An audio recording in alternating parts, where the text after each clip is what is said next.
નમસ્કાર મારા વાલા ગુજરાતી મિત્રો, જાગો જોગી જાગો ચેનલમાં આપનું સ્વાગત છે. તો આજે આપણે વાત કરીશું કે વાસનાથી ઉપર ઉઠો.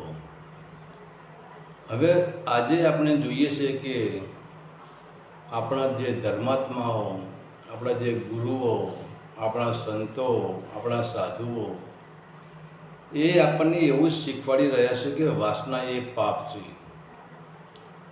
અને વાસના નરકમાં લઈ જાય છે. વાસના એ આપણને આપણી જે ચેતના છે, આપણી ચેતનાને નીચે ધકેલી દેશે. તો વાસનાને છોડી દો, વાસનાને દબાવો. તો વાસના, કામ અને ઈચ્છા, જે ઈચ્છામાંથી જ વાસના અને કામ પ્રગટ થાય છે. પણ કહેવાનો મતલબ શું છે કે આપણે વાસનાને દબાવી, અને તમે જુઓ જે માણસોએ વાસનાને દબાવી એનું પરિણામ તમે જુઓ. જે લોકોએ વાસનાને દબાવી એ વાસનાનો વિસ્ફોટ થાય છે. અને વાસના એક વસ્તુ એવી છે કે વાસના એક મહા ઉર્જા છે. આ હજુ સુધી આપણે વાસનાને સમજી શક્યા જ નથી. વાસના એ મહા ઉર્જા છે અને મહા ઉર્જાને કોઈ પણ દબાવી શકતું નથી. તમે જો વાસનાને દબાવવા જશો તો એનો વિસ્ફોટ થશે. અને વાસનાને તમે મૂલાધાર ચક્રથી નીચેની બાજુમાં તમે ખેંચી જશો તો એ વેડફાઈ જશે. અને એ જ વાસનાને તમે ઉપર ઉઠાવશો તો એ જ વાસના મુક્તિનું દ્વાર બની જશે. તો હવે આજે લગભગ આ પૂરા સંસારમાં આપણે જોઈએ છીએ કે દરેકનો એક જ મત છે, દરેક સાધુ સંતો ગુરુઓનો એક જ મત છે કે વાસનાને દબાવો. તો આજે આપણે જોઈએ કે આપણા જે હિન્દુના ધર્મની આપણે વાત કરીએ તો હિન્દુ ધર્મમાં આજે અસંખ્ય ગુરુઓ થઈ ગયા છે, અસંખ્ય સાધુઓ થઈ ગયા છે, અસંખ્ય સંપ્રદાયો થઈ ગયા છે, અસંખ્ય જ્ઞાનીઓ થઈ ગયા છે, અસંખ્ય જગ્યાએ કથાઓ ચાલી રહી છે, અસંખ્ય જગ્યાએ સત્સંગ ચાલી રહ્યા છે. અને જુઓ આજનો હિન્દુ ધર્મનો કોઈ માણસ કોઈ પણ સંપ્રદાયમાં જોડાયેલો છે, કોઈ પણ ગુરુ સાથે જોડાયેલો છે, કોઈ પણ સાધુ સાથે જોડાયેલો છે. તો આટલું બધું જો માણસો સાધુ સંતો સાથે જોડાયેલા હોય તો પ્રેમની ગંગા કેમ વહેતી નથી? અને આજે તમે જુઓ મનુષ્યનો ભય લાગે છે. મનુષ્યને જેટલો પ્રાણીઓનો ભય નથી એટલો ભય મનુષ્યનો લાગે છે. તો આનું રહસ્ય શું પડ્યું છે? જો વાસના દબાવવાથી જ આપણને પ્રેમ ઉત્પન્ન થતો હોય, વાસના દબાવવાથી જ આપણા અંદર પ્રેમ, કરુણા અને કલ્યાણની ભાવના ઉત્પન્ન થતી હોય તો આજે અસંખ્ય માણસો જેનો કોઈ સરવાળો જ નથી, એટલા બધા માણસો વાસના દબાવીને ફરી રહ્યા છે. અને બીજા નંબરે તમે જુઓ કે સાધુ સંતોના તમે ઇતિહાસ જુઓ, કોઈ ગુરુઓના ઇતિહાસ જુઓ, જેને વાસના દબાવી છે અને જેને અંદર વાસનાનો વિસ્ફોટ વાસનાએ કર્યો છે, તમે જુઓ એવા અત્યંત કિસ્સાઓ આજે બહાર આવે છે કે જે ન કરવાના કર્મ આવા લોકો કરી રહ્યા છીએ. તો હવે આપણે વાસનાને દબાવવાની નથી. તો વાસના એ એક ચેતનાનું વિજ્ઞાન છે કે વાસનાને આપણે જાણવાની છે, વાસનાને દબાવવાની નથી, વાસનાનો ઉપયોગ કરવાનો છે. જેમ આપણે જોઈએ કે પાણી, વાસનાનો પ્રવાહ પાણી જેવો છે. તો પાણીનો ગુણધર્મ છે નીચેની તરફ વહેવું. પણ એ જ પાણીને જો આપણે અગ્નિ આપીએ, એ જ પાણીને જો આપણે 100% ઠંડી આપીએ તો એ પાણી ઘન પદાર્થ બની જાય છે, એટલે કે બરફ બની જાય છે. એ પાણીને પછી બરફનું બનેલું પાણી એને થોડી ગરમી મળે છે તો ઘનમાંથી એ તરલ બની જાય છે અને પાણીનો સ્વભાવ છે નીચેની તરફ વહેવું. તેમ વાસનાનો સ્વભાવ છે નીચેની તરફ વહેવું. પરંતુ એ જ વાસનાને આપણે દબાવવાની નથી અને આપણે એના માટે કોઈ કાર્ય કરવાની જરૂર નથી. ફક્ત આપણે એને ગરમી આપવાની છે, એને જાણી લેવાની છે. જેમ આજે આપણે જોઈએ કે જે અગ્નિ તમારું કલ્યાણ પણ કરી શકે છે અને અગ્નિ તમને મારી પણ નાખે છે. તમે જો અગ્નિને સાથે તમે મિત્રતા બાંધી દો, અગ્નિને જાણી જાઓ. આજે આપણે જોઈએ કે આપણે ઇલેક્ટ્રિક એટલે મને કે વિદ્યુત જે લાઇટ આપણે એની સાથે આપણે મિત્રતા બાંધી દીધી છે, એની સાથે આપણે સહયોગ કરી દીધો છે. તો એ જ વિદ્યુત એ આપણો મિત્ર બની ગઈ છે અને આજે તમે જુઓ વિદ્યુત આપણું સંપૂર્ણપણે આપણું કામ કરી રહી છે. પણ હવે એ જ વિદ્યુતને તમે કયા રસ્તે તમારે વાપરવી છે, કયા રસ્તે નથી વાપરવી, તમારે મિત્ર બનાવીને વાપરવી તો વિદ્યુત તમને સંપૂર્ણપણે તમારું કામ કરશે. પણ તમે જો એ જ વિદ્યુતને તમે એની સાથે તમે છેડછાડ કરો, એની સાથે તમે દુશ્મની કરો, તો એ જ વિદ્યુત તમને મારી પણ શકે છે. એ જ વિદ્યુત, એ જ અગ્નિ તમારું અનાજ પણ પકવી શકે છે અને તમને કાચું અનાજ રસોઈ બનાવીને એ જ વિદ્યુત, એ જ અગ્નિ તમને ખવડાવી પણ શકે છે અને એ જ વિદ્યુત એ જ અગ્નિ તમારા શરીરને ભસ્મ પણ કરી શકે છે. તો એ કહેવાનો મતલબ વાસના એ ચેતનાનું વિજ્ઞાન છે.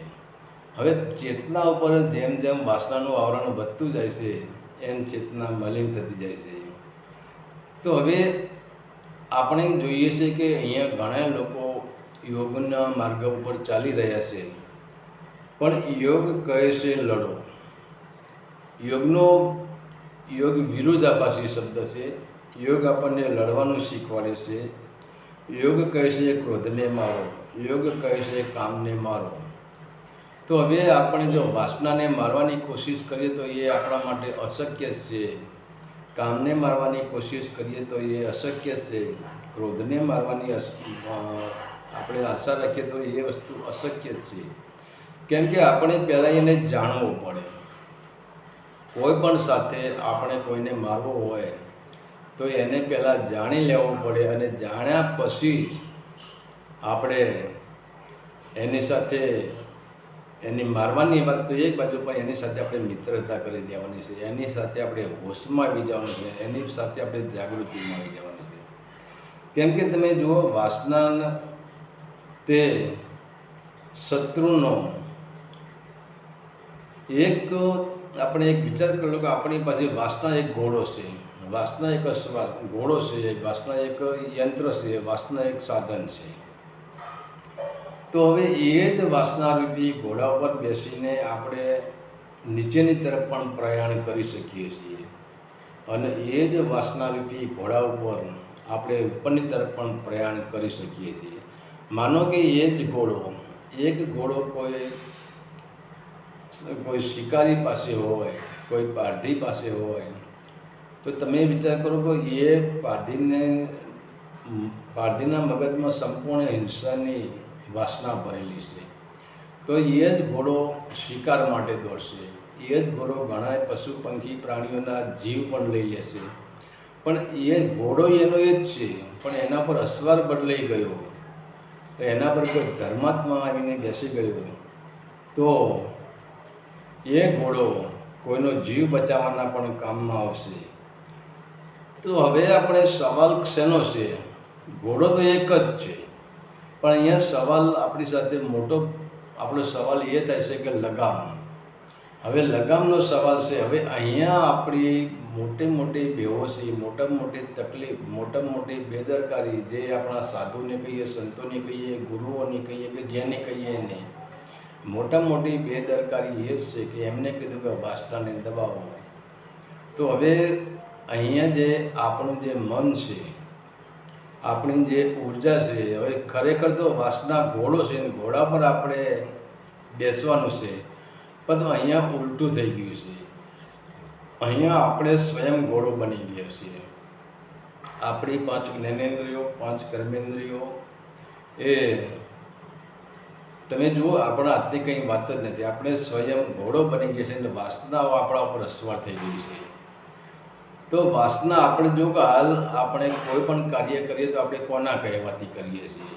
આપણે જે પણ કાર્ય કરીએ એ આપણી વાસનાઓથી જ કરીએ છીએ, આપણા અહંકારથી જ કરીએ છીએ, આપણા કામથી જ કરીએ છીએ, આપણા લોભથી જ કરીએ છીએ.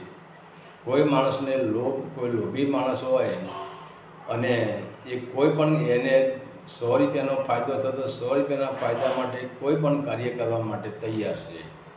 તો એ ઘાટ આવે તો એ 1 લાખ રૂપિયા માટે કોઈનું મર્ડર પણ કરી નાખે.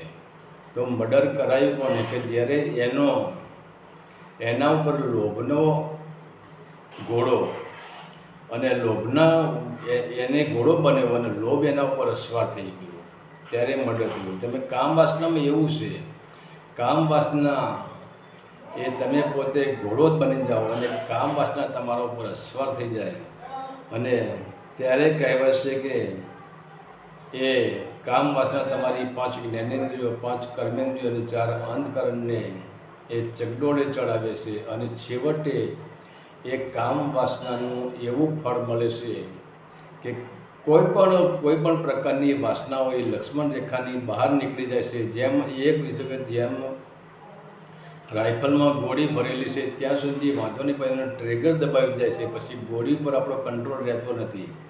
એમ કોઈ પણ પ્રકારની વાસના આપણને ઘોડો બનાવી દે છે અને આપણી ઈચ્છાઓ રૂપી ટ્રિગર જ્યારે એ વાસના દબાવે છે અને ત્યારે આપણી પાસે અસંખ્ય આપણે કુકર્મ કરી દઈએ છીએ અને આપણે એ ઘોડાના એટલે આપણે કાબૂમાં જ કરી શકતા નથી અને એ વાસનારૂપી ઘોડાના આપણે ગુલામ બની ગયા છે. તો હવે અહીંયા સવાલ લગામનો છે કે આપણી લગામ વાસનાની લગામ કોના હાથમાં છે? હવે વાસનાની લગામ ખરેખર તો આપણા હાથમાં જ હોવી જોઈએ કે આપણે પોતે સાક્ષી છીએ, આપણે સ્વયં દ્રષ્ટા છીએ, આપણે સાક્ષી છીએ. અને જે આપણું જે શરીર છે એ શરીર એક શરીર નથી, શરીર એક પ્રયોગશાળા છે અને આ પ્રયોગશાળા એવી છે કે જે જગતની પ્રયોગશાળા છે એ તમને વાસનામાં ધકેલી દેશે અને શરીરરૂપી પ્રયોગશાળા છે એ તમને વાસનાથી ઉપર ઉઠીને પરમાત્માને મિલાવી દેશે. તો હવે આપણી લગામ કોના હાથમાં છે એ જોવાની છે. હવે આપણી જે લગામ છે એ વાસનાના હાથમાં છે અને વાસના આપણા મનરૂપી ઘોડાને કે આપણી ઉર્જારૂપી ઘોડાને કે આપણી ઈચ્છાઓરૂપી ઘોડાને વાસના જ્યાં ખેંચી જાય ત્યાં આપણે જઈએ છીએ અને જો એ જ વાસના સાથે આપણે દોસ્તી કરી લઈએ, એ જ વાસનાને આપણે જાણી લઈએ અને એ જ વાસના સાથે આપણે સહયોગ કરી લઈએ તો એ જ વાસના આપણા શરીરને મંદિર બનાવી દેશે અને કામથી રામ સુધી આપણને પહોંચી શકીએ છીએ. તો અને વાસના એક એવી વસ્તુ છે કે વાસનાને આજ સુધી અસંખ્ય માણસો આપણે જોઈએ પણ લગભગ જવલ્લે જ કોઈ એવો વીર પુરુષ છે કે જે વાસનાને સમજી શક્યો છે કે વાસના એ શુદ્ધ ઉર્જા છે અને એ શુદ્ધ ઉર્જા મેં આગળ તમને કહ્યું કે એ શુદ્ધ ઉર્જા એવી છે કે તમને એનાથી તમે સહયોગ ન કરો તો એ વાસના તમારું મૃત્યુ પણ કરી શકે છે, તમને લક્ષ 84ના બંધનમાં પણ ફસાવી શકે છે અને તમને કુકર્મમાં પણ ખેંચી શકે છે. અને એ જ વાસના શક્તિને તમે સમજી લો તો એ જ વાસના શક્તિ તમારી ઉર્જા જાય છે. તો વાસના પર આપણે જેટલું દમન કરો એટલી વાસના વધે છે. તમે જુઓ, વાસનાને જેટલી તમે દબાવો એટલી વાસના વધશે. બીજા નંબરે વાસના એ સૃષ્ટિની મહાશક્તિ છે. વાસનાથી જ અનંત સૃષ્ટિ નહીં, અનંત બ્રહ્માંડ આપણી જે બંને આંખેથી આપણે જે જોઈ રહ્યા છીએ અને આપણી જે નરી આંખે જે બ્રહ્માંડને આપણે જોઈ શકતા નથી એ સમસ્ત સૃષ્ટિની જે ઉત્પત્તિ થઈ છે એ જ મહાશક્તિ, એ જ વાસના છે. કેમ કે પરમાત્માની વાસના એક વાસના એટલે એક સંકલ્પ શક્તિ. પરમાત્માએ એક જ સંકલ્પ શક્તિ કરી કે હું એકમાંથી અનેક થાઉં. તો એ પણ એક પ્રકારની વાસના છે, પણ એ વાસના શુદ્ધ વાસના છે, એ વાસના પ્રેમની વાસના છે. એ વાસનાને આપણે લીલા કહીએ છીએ. આપણે આપણી વાસનાને લીલા કહેતા નથી. આપણી ભાષા, આપણી જે વાસના છે એને વૃત્તિઓ કહીએ છીએ, અને પરમાત્માની જે વાસના છે હું એકમાંથી અનેક થવું એને આપણે લીલા કહીએ છીએ. અને વાસનાને દબાવવાની નથી, એની ફક્ત આપણે દિશા બદલી નાખો, એને જાણો. જેમ આપણે જોઈએ કે આકાશની અંદર સૂર્ય તો ઉગેલો જ છે, પણ સૂર્યની અંદર નીચે જે વાદળો આવી જાય છે, તો આપણે એવું ના માનવું કે સૂર્યનો પ્રકાશ ડીમ થઈ ગયો છે, સૂર્ય પોતે નિશ્ચિત થઈ ગયો છે. પણ આપણે વાદળને જાણી લેવાના છે, અને વાદળને જાણવાથી શું થશે કે આપણો ઇંતજાર કરવો પડશે કે સૂર્ય તો છે જ, પણ સૂર્યના નીચે જે વાદળોનું આવરણ આવી ગયું છે, અને એ આવરણ જ્યાં સુધી નહીં હટે ત્યાં સુધી આપણે સૂર્યના દર્શન કરી શકવાના નથી. તો એવી રીતે આપણી અંદર જે વાસનાનો જે આવરણ છે, વાસનાના વાદળો છે, એનાથી બિલકુલ લડવાનું નથી, એનાથી સહયોગ કરવાનો છે. એને જોવાની છે, એને જાણવાની છે, એને સમજવાની છે કે જેમ સૂર્ય નીચે વાદળ આવે છે એમ આ મારી વાસનાઓ એ હું પોતે નથી. જેમ સૂર્ય નીચે વાદળ આવે તો સૂર્ય વાસના બની જતો નથી, સૂર્ય તો સ્વયં પ્રકાશિત જ રહે છે. એમ આપણે એક સંકલ્પ શક્તિ કરવાની છે, અને આપણે દ્રષ્ટાભાવથી જોવાનું છે કે હું પોતે સૂર્ય છું, વાસનાઓ મારી નથી, પણ હા મારી અંદર રમી રહી છે. સૂર્ય આકાશમાં છે અને વાદળો પણ આકાશમાં, તો મારી અંદર રહી છે. અને એ રમી રહેલી વાસનાઓને તમે પ્રેમથી જોશો, એને નફરતથી જોવાની નથી, એના પર પ્રેમ દ્રષ્ટિ કરવાની છે. અને તમે પ્રેમથી જોશો તો પ્રેમની અગ્નિમાં એ બધી વાસનાઓ બળીને ભસ્મ થઈ જાય છે. એટલે આપણે વાસનાને દબાવવાની કોઈ જરૂર નથી.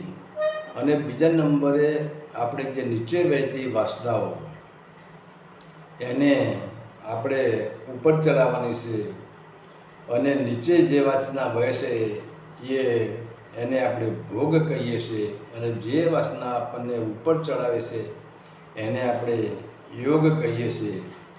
તો પછી આપણે કોઈ પ્રકારનું કોઈ પણ આજે આપણે નક્કી કરીએ કે મારે એક વિચાર કરો, આપણે બેઠા છીએ અને આપણી અંદર આપણી દ્રષ્ટિએ કોઈ સ્ત્રી પડી જાય અને આપણી અંદર કામ વાસના ઉત્પન્ન થાય કે લોભ ઉત્પન્ન થાય કે મોહ ઉત્પન્ન થાય, તો કોઈ પણ વાસના ઉત્પન્ન થાય તો આપણે જાગૃત થઈ જવાનું છે. અને જે આપણે વાસના ઉપર આપણે ઘોડો કરવાનો છે, પણ વાસનાએ આપણને ઘોડો કરી દીધો છે. એનું કારણ શું કે આપણી બેહોશી, અને આપણી બેહોશીના કારણે વાસનાઓ આપણી 5 જ્ઞાનેન્દ્રિયોને, 5 કર્મેન્દ્રિયોને અને 4 અંતકરણને જેમ રમાડે એમ રમાડવાનું છે. તો આપણે કઠપૂતળી જેવા બની ગયા છીએ, કેમ કે આપણે વાસનાને જાણી નથી, અને વાસનાથી આપણે ભયભીત છીએ. અને જ્યાં ભય છે ત્યાં પ્રેમ કેવી રીતે હોઈ શકે?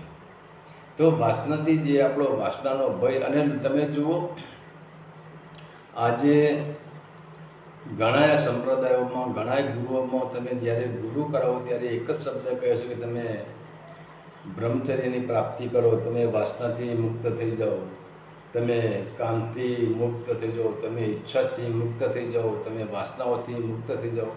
અરે ભાઈ, વાસના એ અનંત બ્રહ્માંડની રચના વાસનામાંથી જ થયેલી છે, અને એનાથી મુક્ત થવું એ અશક્ય જ છે.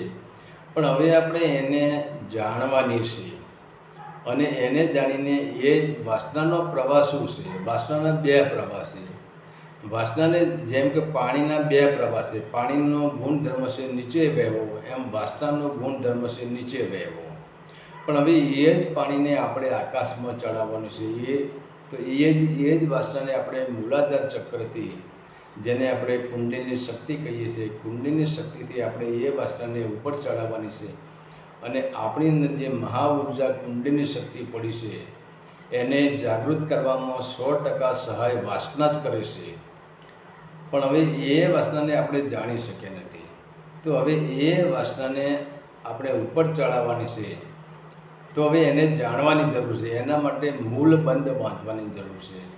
કેમ કે વાસનાનું જો બાષ્પીભવન થશે અને વાસના હલકી થશે, તમે જુઓ હલકો પદાર્થ હોય, તમે જુઓ જે પાણી આકાશમાં જઈ શકતું નથી, પરંતુ જ્યારે એ જ પાણી પર સૂર્યનો પ્રકાશ પડે છે અને એ સૂર્યના પ્રકાશ પડતા પાણીનું બાષ્પીભવન થાય છે, તો એ પાણી સહેલાઈથી ઉપર ચડી જાય છે. એના માટે કોઈ પ્રયાસ કરવાની આપણે જરૂર હોતી નથી.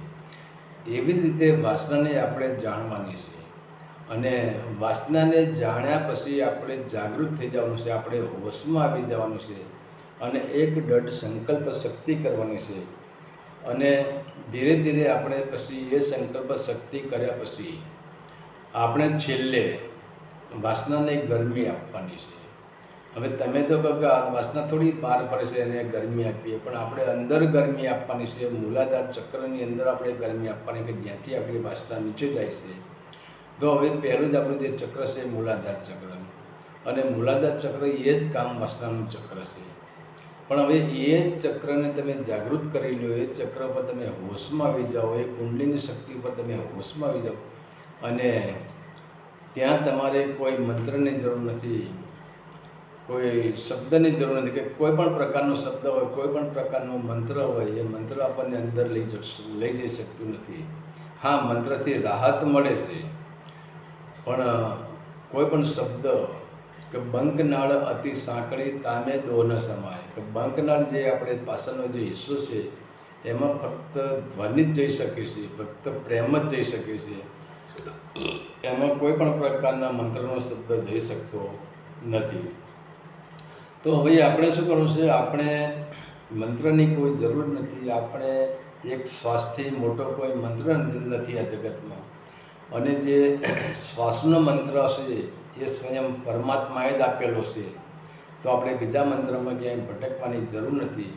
અને શ્વાસ અને મન સાથે એટલો બધો સંબંધ છે, એટલું બધું ગઠબંધન છે, કે જેવો તમારો મનનો ભાવ એવો તમારો શ્વાસ થઈ જાય છે. તમે જો તમે ક્રોધમાં આવો તો તમારા શ્વાસ વધી જાય છે, તમે સંભોગની ક્રિયામાં ઉતરો તો તમારા શ્વાસ વધી જાય છે, તમે મહેનત કરીને તમે ગભરાઈ ગયા હોય તો તમારો શ્વાસ વધી જાય છે. તો અમુક પ્રકારે જે શ્વાસ હોય છે, જેવા મનનો ભાવ થાય છે એવા શ્વાસ વધી જાય છે.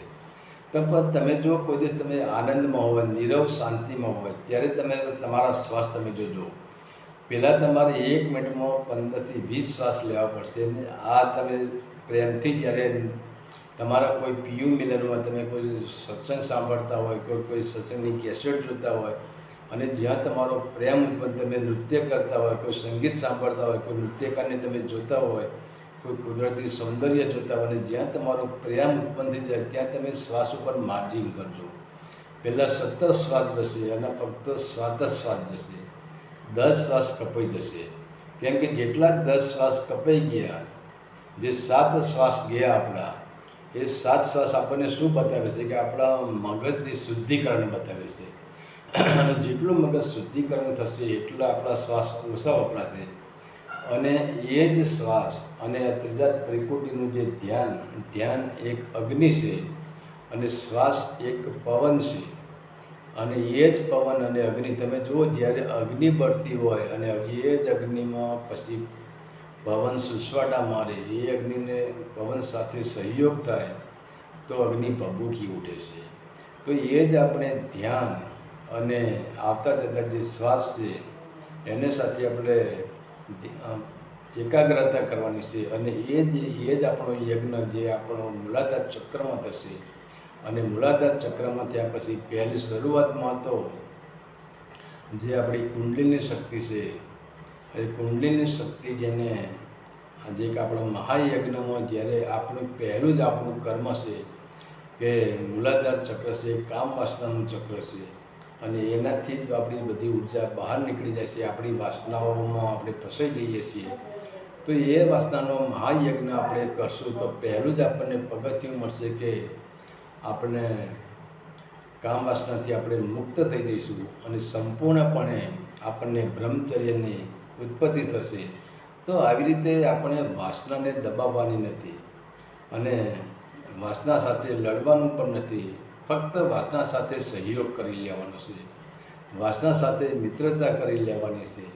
અને તમે જુઓ, તમે પ્રેમથી જ એને મનાવો તો જાનવરમાં પણ એટલી તાકાત છે કે તમે તમારી દૃષ્ટિમાં જો પ્રેમ હોય તો ભલે કે હિંસક પ્રાણી હોય તો તો પણ એ તમારા ચરણોમાં આવીને ઝૂકી જાય છે.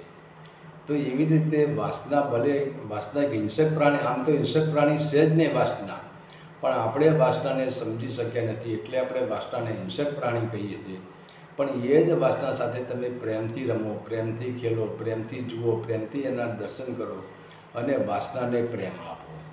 તો જો વાસનાને પ્રેમ આપશો તો એ વાસના ધીરે ધીરે ધીરે ધીરે હલકી થતી જશે.